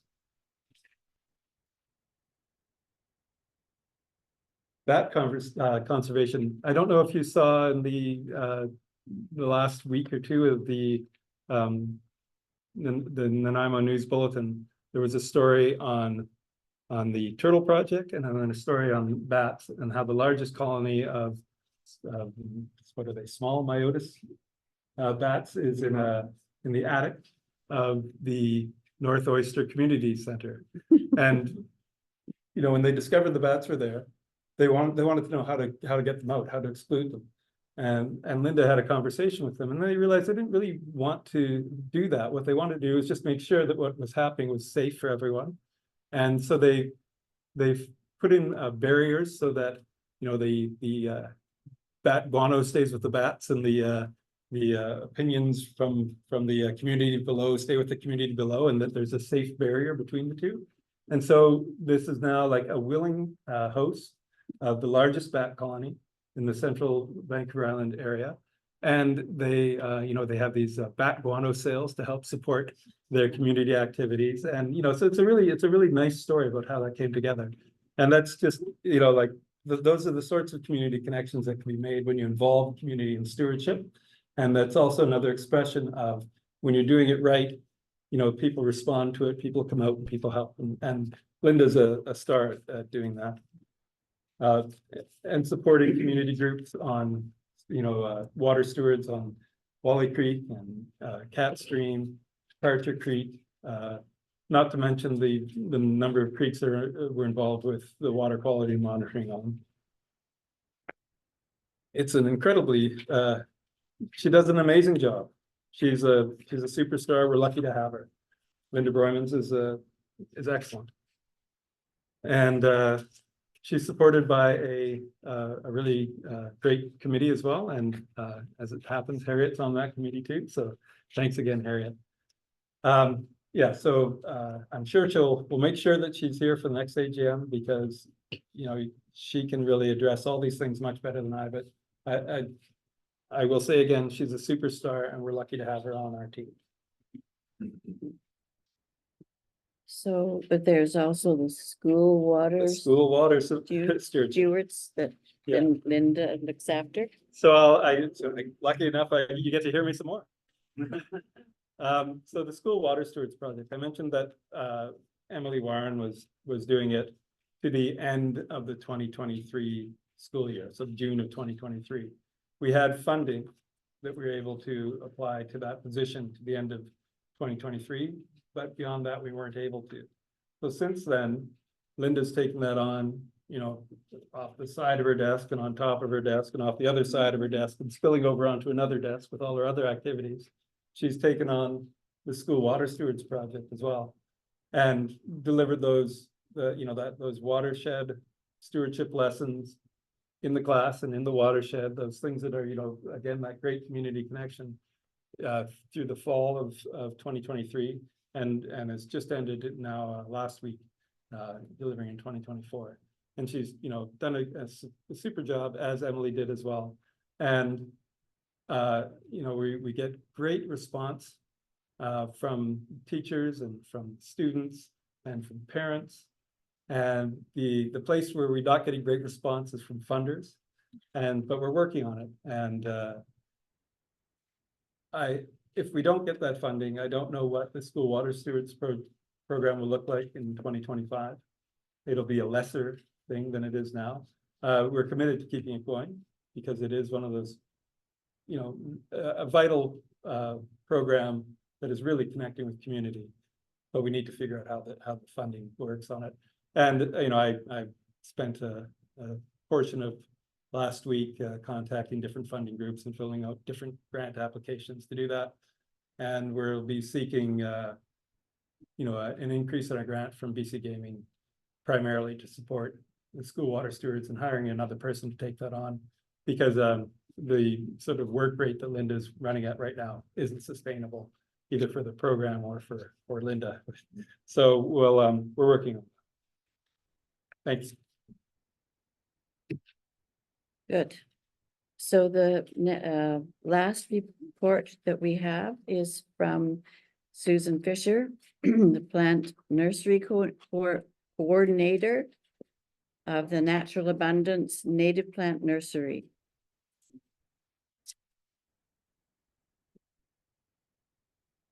Hi, everybody.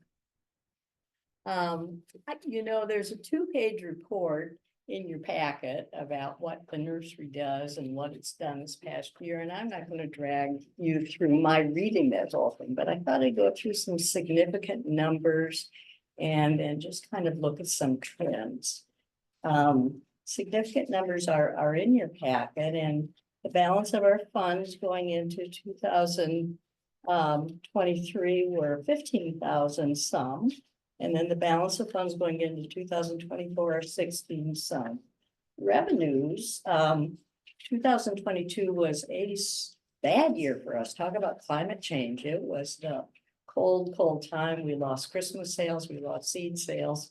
But if you look at revenue for 2023, we increased by $5,000 because we had some strategies. And even though we had some snow, it kind of fell differently, and we had some other sales figured out that we could do.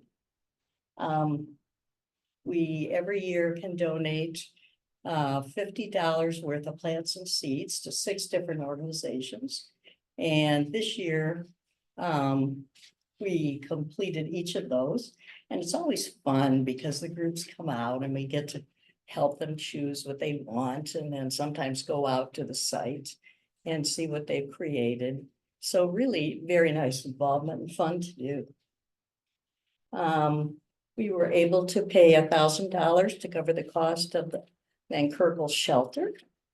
And if you haven't seen the Van Kerkel shelter, it's at the nursery, and it was volunteer built. And the one event we had there that was really significant was a celebration of life for Gail. And it was very special to her family to be able to come and do that. We pay an admin fee to NALT every year. We act as a kind of long arm committee of NALT, and we're self-sustaining. So we pay an admin fee. What's really gone up for us in 2023 are seed sales. We never sold seeds until about 5 years ago, and each year it's building and building. So this year it was close to $3,000. It's interesting when people choose seeds, because more and more I think we're getting into the education business about how do you do this, what's worth it? How do you compare whether you want to plant in a seed or in a little box, so fun to do. The value of our seeds and plants at the end of the year was $28,644. And that's the number we track every year. And every year it goes up a little bit. Volunteer hours, here's what Paul was talking about. Nursery volunteer hours were 1,858. That's huge. Yeah, huge. Number of plant varieties, we usually have about 100. Number of seed varieties, about 50. So if you look at the year, we consider 2023 to be a growth year. It was really a growth year because we sold more plants, we had more seeds produced. And what was really popular this year were bulb plants. just everybody wanted camas, everybody wanted potting onion, everybody wanted Dutch irises, you know, so popular. Sales were up about $5,000 this year. And more customers. Sometimes when we have a quarterly meeting, one of the things we always do is talk about capacity. Because we have a core of 10 nursery volunteers and then other volunteers that come in for some hours when they can. But a kind of a core of 10. And sometimes those people aren't well, or sometimes they travel. And we try to figure out, gee, how can we keep this balance, this capacity thing? And part of what we need are enough volunteers comfortable enough to work with customers. And that's a bit of a skill because we're dealing with native plants and questions about environment and questions about propagation. So I think that volunteering with us is really a very educational thing for volunteers to do. And it becomes a family too, you know, that core of volunteers. We've had lots more queries on our NALT website this year. On the NALT website, there's an area for plants. And there isn't a day that we don't have questions. And one of the most popular things that people want are our inventory. Inventories, yeah. So if I update it once a month, there's always somebody that brings out a sheet of paper and it's marked up in colors or notes, you know, and here's what I want. I've been planning. That's kind of fun to do. And this year we posted more educational materials too. So we've had that focus. So if that's a growth year, what's constant? Well, I think that inventory is a constant. And I think it's sort of a link between us and customers. And I can't tell you how many times somebody has said, oh, I really appreciate that you update that every few weeks. It's a big deal. That's nice to hear. That community of volunteers is about 10 people. And then more people come. In the summer, we get some students from BIU. And occasionally have people who say, oh, I have an afternoon or morning. And that's great. Lots of community support, lots of community contacts, which we love. And as I mentioned before, we are able to work with at least 6 groups every year with a donation of $50 worth of plants or seeds. One of the most recent ones was that butterfly garden at Rutherford. And they put in this lovely butterfly garden, but they started out with little money from David Suzuki grant and didn't know much about butterflies. And so that was fun to learn about that with them, you know, to learn about the plants, but also to help them with some resources to come along. What are the plans? Well, our plans are to stay with the same scope as we have right now, the same size. And this is a business plan that works for us now. And I don't know it's one that we always have to keep. But to meet 2 days a week with 10-ish volunteers is how we're operating right now. And we seem to be able to encourage people enough that they're more and more coming into understanding and wanting to use native plants within their ecosystems. Our eyes and our ears are always open to climate change. You know, there are things that happen. We lost our pump. We had a pump to pull water up for the summer out of the big pond. But in January, when we had a storm, log went down on top of the dock, which went down on the pump, and it got mired in the mud underneath. And we're still dealing with that. So things happen, you know, we think, gee, if it were summer, we'd do rainwater collection off the roof, but not in the winter. So there are days that are, you know, we just know that if somebody doesn't come out and do an extra day of watering, the plants aren't going to make it. It's becoming warmer.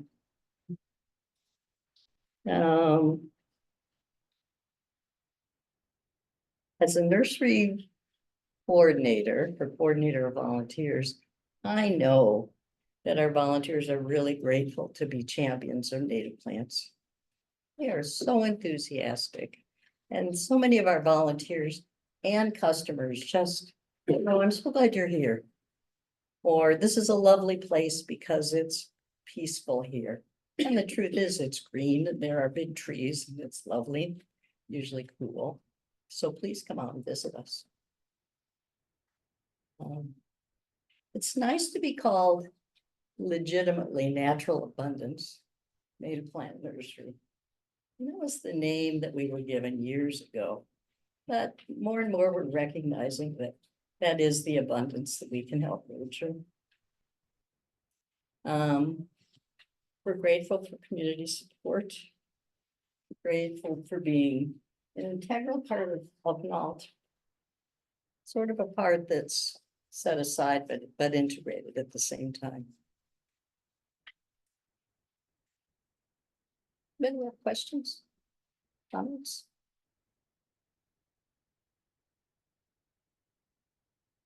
Thank you for your support.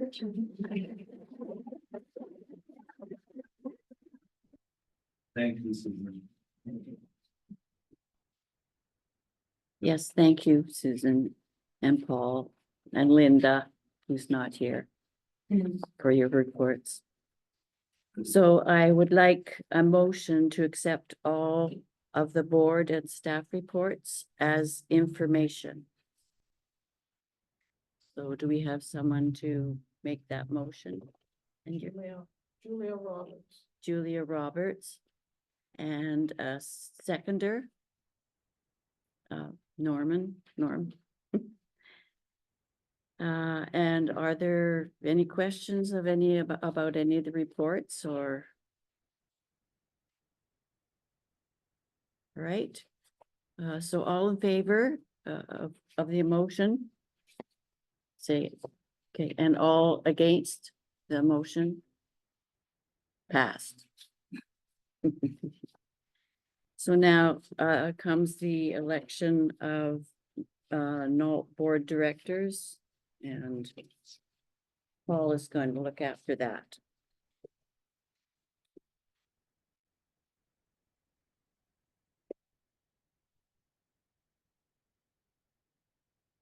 Thanks, Nina. You're welcome.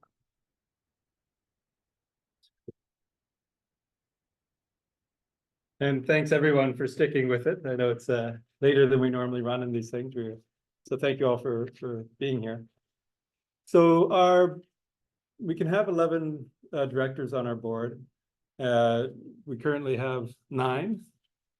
It's actually going to be 8 because we received a resignation today, but it hasn't yet made it to a board meeting. So we have 9 board members even still. Some of them are in the midst of a 2-year term. So that's Marnie, Dean, Linda, and Fraser. And some of them are up for re-election for a new 2-year term. And that's David Drakeford, Nina Locke, Jack Thielman, Norm Wagner, and Wally Wells. I have received confirmation from everyone that they intend to run again. And their candidate information is available in the last 3 pages of your board package. And because we haven't exceeded our number of board members, we don't actually have to have an election. We can make a motion to acclaim the folks up for re-election. So I'm looking for a motion for that. And I also want to explain, we don't seek nominations from the floor. And that's mostly about maintaining our balance from year to year. So for instance, next year, once after our, when we come around to next year, there'll be 3 board members up for election, 5 this year, 3 next year. So if people were interested in joining the board, we would look at appointing them for this year for election next year. So we could maintain that balance from year to year about the number of folks being elected. So that's why we're not looking for nominations from the floor. If you're interested in being on the board, please let me know, and we can bring you on board and see how that works for you and go forward from there.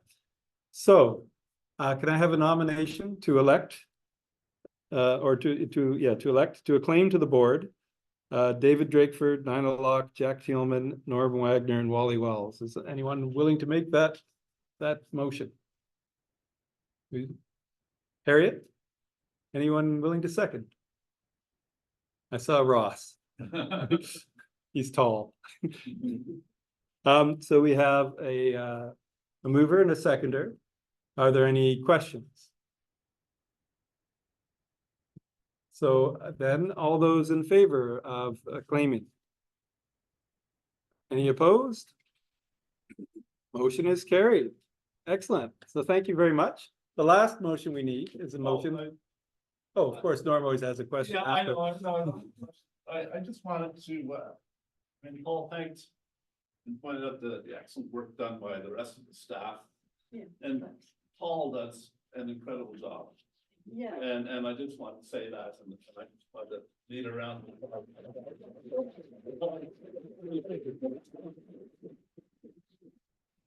Well, thank goodness I didn't rush that that motion to adjourn. That's on the record, so. Thank you all very much. A motion to adjourn doesn't need a seconder, so all we need is someone to step forward boldly. David, I knew it would be you. And unless there's any objections, we're adjourned. Thank you all very much for coming.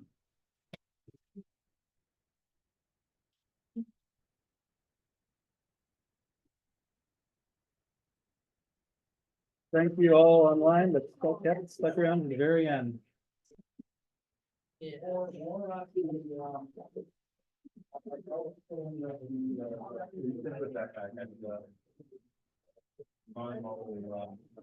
Paul, thank you very, very much. Bye. We wrote you a little note.